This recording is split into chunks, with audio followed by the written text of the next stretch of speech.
1900 के दशक की, 90 से 2000 तक, 1990 से पूरे 2000 तक। ये तो बोर्ड बाद में टूटे हैं। कौन सी क्लास आगे? 5वीं का भी नहीं है, 8वीं का भी नहीं है। पहले 5वीं में भी था, 8वीं में भी था। और उसके बाद 10th का अब भी है और 12th का भी, दोनों ही है। और बच्चे को इस तरीके से पढ़ाया जाया करता कि उसके 10th क्लास में मैक्सिमम परसेंटेज आवे, उसकी नंबर सुना नहीं, उसकी फर्स्ट डिवीजन है, उसकी मेरिट है, इस तरह से बोर्ड में टॉप 10, इस तरह से। तो परसेंटेज का मतलब क्या था?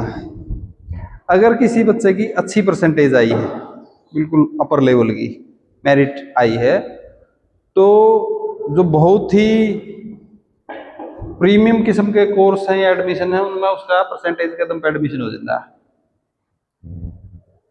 अच्छी, जैसे 10वीं के बाद किसी ने सपोज करो एडमिशन लेना है, अच्छी परसेंटेज में अच्छी ट्रेड्स में आईटीआई में हो गया, पॉलिटेक्निकल कॉलेज में हो गया, +2 अगर आपने अच्छे नंबरों से कर रखी है तो उस जमाने में जेबीटी में आपका परसेंटेज के दम पे एडमिशन हो गया। 10वीं में आपके अच्छे मार्क्स आए हैं तो वीएलडी में आपका एडमिशन हो गया। और इनमें एडमिशन होने का मतलब था कि आपकी जॉब कंफर्म है। 10वीं क्लास में मेरिट या +2 क्लास में मेरिट, उसके दम पे बढ़िया कोर्सेज में एडमिशन, 2 साल का कोर्स करो। उसके बाद जैसे ही आपका कोर्स खत्म होगा, 1 साल या 2 साल के बाद वैकेंसी आनी है और उसमें वही बच्चे अप्लाई करेंगे और कोई उसके अंदर फाइट है ही नहीं। तो उस कोर्स में एडमिशन का मतलब ही था कि आपका फ्यूचर सुरक्षित है। अब इस चीज को 6ठी 7वीं से ही आपके दिमाग में बिठाना शुरू कर देते थे घर वाले और स्कूल के, मैक्सिमम परसेंटेज लेनी है आपने ताकि आपका अच्छी जगह एडमिशन हो सके। और अब जिस स्कूल में या जिस क्लास में अच्छी परसेंटेज आओगी, सपोज करो एक क्लास है किसी स्कूल की 10वीं क्लास, उसके अंदर 100 बच्चे हैं, 100 में से अगर उस स्कूल के 70 बच्चों की मेरिट आवे है, 80% से ऊपर ज्यादा अंक आवे हैं, तो स्कूल की रेपुटेशन बहुत है, बहुत जाना माना स्कूल है, आसपास के 10, 20, 50 किलोमीटर में वो। जितनी ज्यादा मेरिट्स उतनी स्कूल की रेपुटेशन ज्यादा है, ठीक है। और ये सिलसिला काफी लंबा चला, एडमिशन होते थे, खूब सारी जॉब मिलती थी। लेकिन उसके बाद सेमेस्टर सिस्टम आ गया, सेमेस्टर सिस्टम में आसानी से परसेंटेज आनी शुरू होगी, फिर सेमेस्टर सिस्टम बंद कर दिया। अब सेमेस्टर सिस्टम शुरू करा और सेमेस्टर सिस्टम बंद करा, उसके बीच में बहुत सारे लोगों को बहुत ज्यादा अंक आ गए। फाइनली अलग अलग जो बोर्ड हैं जहां कॉम्पिटिटिव एग्जाम होने हैं, उन्होंने अपनी छोटी से छोटी नौकरी के लिए भी टेस्ट लेना शुरू कर दिए। और अब आपके दौर में सिस्टम ऐसे है कि आपने चाहे डी ग्रुप में जाना है, यहाँ तक कि पीएन लगने के लिए भी आपको एक टेस्ट क्वालिफाई करना, उससे ऊपर की नौकरियां में तो और भी ज्यादा मजबूत प्रोसेस है।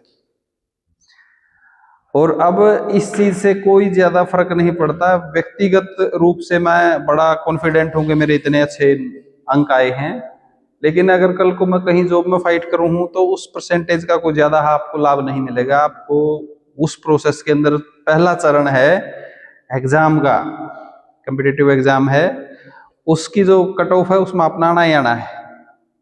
आपकी क्लास की परसेंटेज वहां पर आपको कोई फायदा नहीं देगी, ठीक है। अब इस चीज को ऐसे समझो, जिस तरह से मैं 6ठी 7वीं 8वीं क्लास में अपने आप ने ट्रेंड करूं था कि मैंने 10वीं में मैक्सिमम नंबर लेने हैं या 12वीं में मैंने बहुत अच्छे स्कोर बनाना है, उसी तरह से अब मैंने पहले से ही तैयार होना है। यहीं से मैं अलग अलग कंसेप्ट अपने रेडी करूंगा ताकि कल को मुझे दिक्कत नहीं होगा। एनडी का पेपर में देखे थे नहीं, पहले 20 क्वेश्चन, पहले 10 क्वेश्चन, पहले 5 क्वेश्चन उसके अंदर वोकैब के हैं, अगले बिल्कुल पार्ट्स ऑफ स्पीच के हैं। एक क्वेश्चन 4 नंबर का, पहला 40 नंबर का, तो अगर मैंने थोड़ी सी ठीक ठाक चीजें पढ़ रखी हैं तो भी कंफर्म हुए हैं, है ना। तो जो बच्चे +1 में हैं और अपने अप्रैल मई से ये चीजें समझनी शुरू कर दी, तो आपके पास पूरा अप्रैल है, पूरी अप्रैल पूरी मई के साथ साथ पूरा साल है +1 का, पूरा +2 का साल है, 2 साल है। और जैसे ही +2 पास करके आप निकलो हो तो डायरेक्ट या इनडायरेक्ट बहुत अच्छा बेस बन गया। आई समझ में? आपके ही सेम एज ग्रुप के बच्चे ने ये को नहीं पता होता कि भाई कॉम्पिटिटिव का एग्जाम में सब्जेक्ट कौन कौन से आए हुए हैं, और आपने वो काफी अच्छे से तैयार कर लिया। सपोज करो किसी ने HSC SSC या किसी भी एग्जाम की का वो निकाला, सिलेबस निकाला है, सिलेबस में से जब वो टिक करना चाल लगा तो देखेगा मेरा ये भी तैयार है, साइंस का ये पोर्शन में ये सारे टॉपिक्स तैयार है, मैथ का में ये मेरे सारे टॉपिक्स तैयार हैं, इंग्लिश में मेरे ये सारे टॉपिक्स तैयार है, रीजनिंग में जीके में मुझे कोई ज्यादा ही प्रॉब्लम है नहीं है।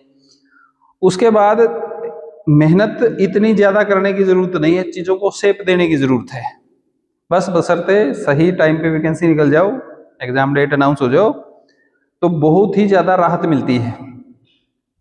अगर कोई ये सोचेगा कि सारा कुछ कंप्लीट करने के बाद फिर देखूंगा मैं ये क्या होता है, कॉम्पिटिटिव वाला मामला होता क्या है, अब देखते हैं इसको, तब तक तो बहुत लेट हो जाओगे, बहुत आगे पीछे हो जाएंगी चीजें। क्यों?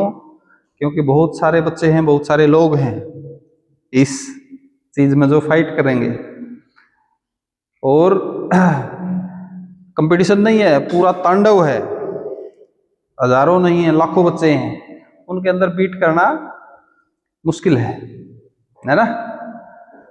वो दंगल मूवी में नहीं है वो अपने बच्चियों को समझावे है कि पॉइंट्स किस तरह से ले जावे हैं, एक पॉइंट कैसे लेना है, उसके लिए आपको जो ओपोनेंट है उसको किस तरह से फेंकना है, अगर दूसरा एंगल से फेंकोगे तो आपको 2 पॉइंट मिलेंगे, अगर ये बड़ा दाव लगाओगे तो 3 पॉइंट मिलेंगे, ऐसा है नहीं। फिर लास्ट में वो जो सबसे बड़ा दाव है वो बताता है कि ये वाला दाव 5 नंबर का है, मुश्किल है लेकिन किया जा सकता है। क्लियर है? तो सेम है, सिर्फ क्लास का सिलेबस पढ़ने की बजाय जो आपका पोर्शन वीक है उसने मजबूत कर लो, क्लास का पूरा सिलेबस पढ़ लो और उन कंसेप्ट को इस तरीके से तैयार कर लो वो किसी भी तरीके से कोई पॉइंट घुमा फिरा के उसमें से पूछा जाए तो मैंने उसका आंसर देने में कोई दिक्कत नहीं है। ऑप्शनल में तो वैसे भी 4 उत्तर रख रखे हैं, अगर अच्छे से पढ़ रखा है तो वैसे भी दिमाग में आ जाएगा इसका ये उत्तर होना चाहिए। तो इन सारी बातों को ध्यान में रखकर आपकी क्लासें चलेंगी आगे अब रेगुलर। आया समझ में? ठीक है भाई, तो अपनी बुक्स रजिस्टर फेयर रजिस्टर लगा लो, जिसके अंदर जितने भी एक्सप्लेनेशन क्लास में करवाई जाओ वो उसके साथ साथ लिखते चलो और हम धीरे धीरे बढ़ेंगे इस तरह से आगे। Clear point? तो आज का जो टॉपिक है वो टॉपिक कौन सा है?